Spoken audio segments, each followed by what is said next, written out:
Ukraine വെടിനിർത്തൽ ധാരണയിൽ US Russia ചർച്ചയ്ക്ക് ശേഷം ഇന്ന് യുക്രൈനുമായി ചർച്ച നടത്തും. സൗദി അറേബ്യയിലെ റിയാദിലാണ് ചർച്ച. ഇന്നലെ നടന്ന US റഷ്യ ചർച്ച 12 മണിക്കൂർ നീണ്ടുനിന്നു. വിവരങ്ങളുമായി ഐസൻ ജോസ് ഒപ്പം ചേരുന്നു. ഐസൻ, ഈ റഷ്യ അമേരിക്ക ചർച്ച അത് 12 മണിക്കൂർ നീളുകയാണ്. അതിനർത്ഥം കാര്യമായത് സംഭവിക്കുന്നുണ്ട്. പക്ഷേ റഷ്യയ്ക്ക് കൃത്യമായ ആവശ്യങ്ങൾ ഉണ്ടാകാനും സാധ്യതയുണ്ട്. അതാണല്ലോ ഇത്രയേറെ ചർച്ച നീണ്ടത്. ഇന്നിപ്പോൾ യുക്രൈനുമായി ആശാവഹമാണോ കാര്യങ്ങൾ?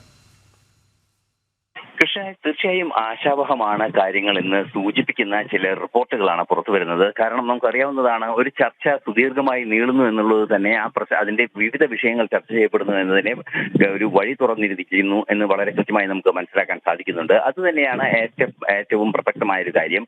ഇന്നലെ സുദീർഘമായി നടന്ന ഈ ചർച്ചകളിൽ ഏറ്റവും സുപ്രധാനമായ ഒരു തീരുമാനമുണ്ടായത് നമുക്കറിയാവുന്നതാണ്. യുക്രൈന്റെ നിരവധി പോർട്ടുകൾ, തുറമുഖങ്ങളുണ്ട് കരിങ്കടലിൽ, അല്ലെങ്കിൽ ബ്ലാക്ക് സീ എന്ന് പറയുന്ന കടലിലുണ്ട്. അതുപോലെ തന്നെ യുക്രൈനും റഷ്യയും ഒരേ സമയം ഈ തീരപ്രദേശം അതിരിടുന്ന ഈ കടൽ കൂടിയാണത്. അതുകൊണ്ട് തന്നെ ആ കടലിലെ കപ്പൽ ഗതാഗതം സംബന്ധിച്ച് കൃത്യമായ ഒരു തീരുമാനമെടുക്കുന്നതിന് ഇന്നലെ റഷ്യ അനുകൂല നിലപാട് സ്വീകരിച്ചു എന്നാണ് അറിയാൻ സാധിക്കുന്നത്.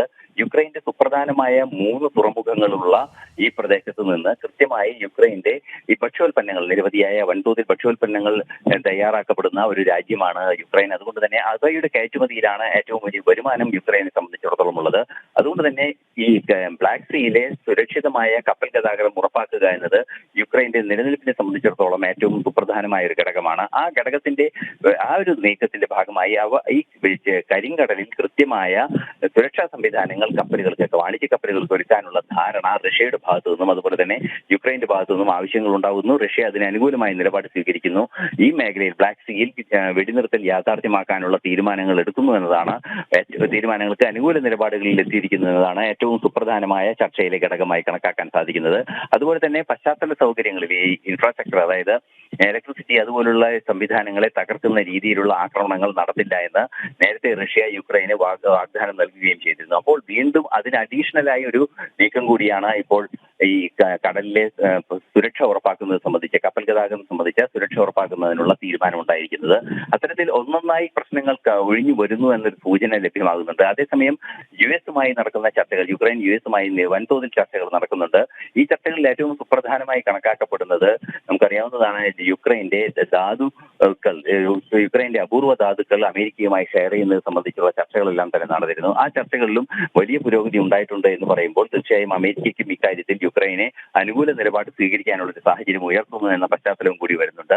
വീണ്ടും യുക്രൈനും അതുപോലെ തന്നെ US അധികാരികളുമായുള്ള ചർച്ചകൾ തുടരുകയാണ്. സൗദി അറേബ്യയിൽ ഈ ചർച്ചകൾ ഇന്നലെ നടന്നത് 12 മണിക്കൂർ ചർച്ചയാണെങ്കിൽ ഇന്ന് വീണ്ടും ചർച്ചകൾ തുടരുന്നു, ഒറ്റയ്ക്കൊറ്റയ്ക്കുള്ള ചർച്ചകൾ തുടരുന്നു എന്നാണ് അറിയാൻ സാധിക്കുന്നത്.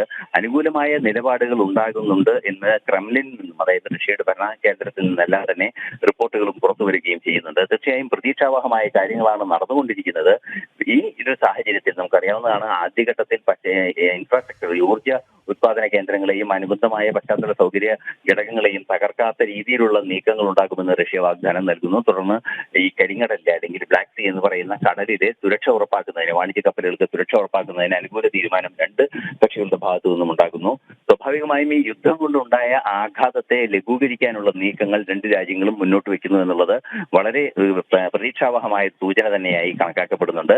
അതുപോലെ തന്നെയാണ് മറ്റു ഘടകങ്ങളും. ഇന്ന് ഒരു 1-2 മണിക്കൂറുകൾക്കകം ഒരു സംയുക്ത പ്രസ്താവന വരാനുള്ള സാധ്യതയും തള്ളിക്കളയുന്നില്ല അധികാരികളാരും. അതുകൊണ്ട് തന്നെ ഒരു സംയുക്ത പ്രസ്താവന യുക്രൈന്റെയും റഷ്യയുടെയും ഭാഗത്തു നിന്ന് അല്ലെങ്കിൽ US-ന്റെ മധ്യസ്ഥത്തിൽ ഉണ്ടാവുക കൂടി ചെയ്യുകയാണെങ്കിൽ തീർച്ചയായും യുദ്ധം ഒരു സമാധാനത്തിലേക്ക് നീങ്ങുന്നു എന്ന സൂചന തന്നെയായി നമുക്കതിനെ കണക്കാക്കാൻ സാധിക്കും. അതുകൊണ്ട് തന്നെ അധികം വൈകാതെ യുക്രൈൻ യുദ്ധം അവസാനിക്കാനുള്ള സാധ്യതകളിലേക്ക് പല വഴികൾ തുറക്കുന്നു എന്നാണ് നിലവിലെ സൂചനകളിൽ നിന്ന് മനസ്സിലാക്കാൻ സാധിക്കുന്നത്. ഇന്ന് വരുന്ന സംയുക്ത പ്രസ്താവനയിൽ ഇക്കാര്യത്തിൽ കുറെ കൂടി ആധികാരികമായൊരു തീരുമാനങ്ങൾ ഉണ്ടാകുമെന്നും പ്രതീക്ഷിക്കുന്നുണ്ട്. കൃഷ്ണരാജ്. ഇന്നലെ റഷ്യയുമായി US ചർച്ച നടത്തി, ഇന്ന് യുക്രൈനുമായി ചർച്ച. സൗദി അറേബ്യയിലാണ് ചർച്ച നടക്കുന്നത്. വെടിനിർത്തൽ ധാരണ ഉണ്ടാകുമെന്ന പ്രതീക്ഷയിൽ ഒരു ശുഭപര്യവസാനം പ്രതീക്ഷിച്ചിരിപ്പാണ് മുഴുവൻ പേരും, ലോകവും. വിവരങ്ങൾ നൽകുകയായിരുന്നു ഐസൻ ജോസ്.